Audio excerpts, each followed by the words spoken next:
Jutaan orang tercatat mengikuti aktivitas judi daring di Indonesia. Lalu bagaimana upaya masyarakat dan juga pemerintah lepas dari jerat pertaruhan aplikasi Jagadmaya ini?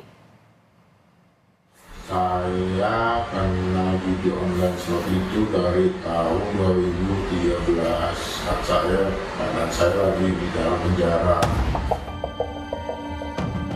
Berto bukan nama sebenarnya, mengisi waktu luangnya dengan bermain judi daring. Kegiatan ini terus Berto gandrungi hingga keluar dari lapas 10 tahun kemudian.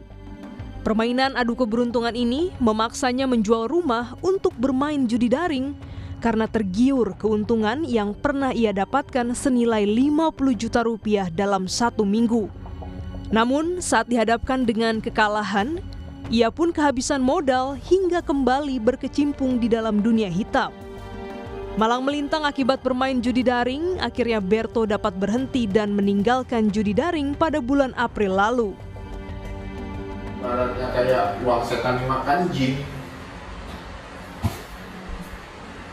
Uang setan dimakan jin ya nggak ada hasilnya sampai sekarang. Dan saya ketemu seseorang yang bisa buat saya sadar dan buat saya motivasi untuk lebih baik lagi.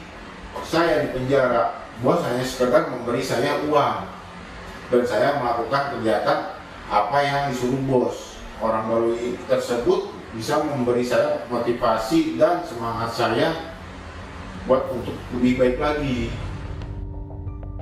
Berkat dukungan lingkungan sekitarnya, Berto dapat meninggalkan judi daring. Kini ia hidup lebih baik dengan pekerjaannya sebagai pengendara ojek daring. Berdasarkan data Pusat Pelaporan dan Analisis Transaksi Keuangan (PPATK), jerat judi daring tidak memandang usia. Kelompok usia produktif 31 hingga 50 tahun menjadi pelaku judi daring terbesar dengan 1,64 juta orang. Disusul kelompok usia lebih dari 50 tahun sebanyak 1,34 juta orang dan usia 21 hingga 30 tahun dengan 520 ribu orang. Muhammad Faisal, Direktur Eksekutif KOR, menilai judi daring memiliki dampak ganda dalam bermasyarakat. Tak hanya masalah ekonomi, namun juga masalah sosial yang bisa membebani negara. Begitu ada kecanduan terhadap judi, dalam konteks ini judi online, tentu saja ini akan mudah untuk terjebak untuk terjebak dalam situasi keuangan yang susah. Karena orang yang terjebak dalam judi online, kalau mereka miskin, tentu saja akan mencari cara untuk mendapatkan uang untuk bisa berjudi, ingin mendapatkan uang yang lebih besar, tapi dengan cara mencari-cari uang untuk modal untuk berjudi. Nah, ini yang secara untuk bagi orang yang kelas menengah ke bawah, dampaknya bukan hanya ekonomi, jadi bisa sampai pada dampak sosial Devi Rahmawati, pengamat sosial, mengingatkan pemerintah untuk membangun sinergitas dengan masyarakat dalam memberantas judi daring. Ya, artinya ini sebuah pekerjaan yang tidak cukup untuk dikerjakan hanya oleh satgas yang sifatnya sementara. Tapi ini menjadi PR satu negara sebenarnya.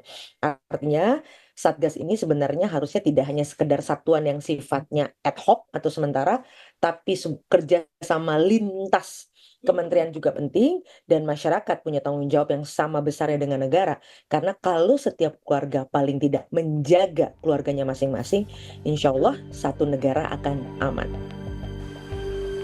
Devi menambahkan, pemberantasan judi daring yang telah menjadi candu bagi masyarakat perlu keberanian, konsistensi, serta dukungan. Di lain pihak, sejumlah langkah telah diambil pemerintah untuk memberantas judi daring.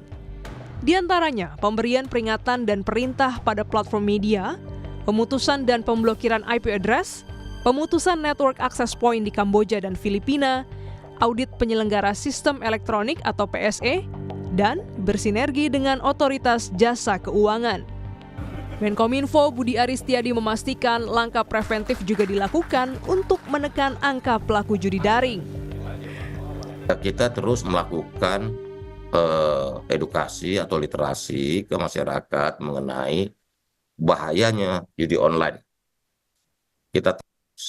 Untuk melakukan literasinya, kita terus bekerja sama dengan berbagai elemen masyarakat, dari mahasiswa, pemuda, ibu-ibu, untuk terus menyuarakan dan juga melakukan sosialisasi dan literasi kepada seluruh masyarakat di Indonesia.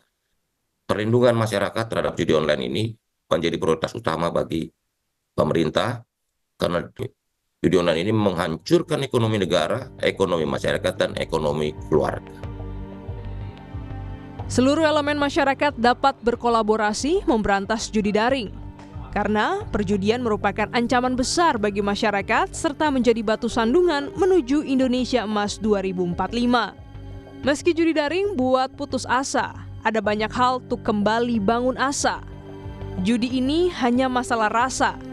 Pemerintah dan masyarakat tetap punya cita. Glenys Oktania, Kompas TV, Jakarta.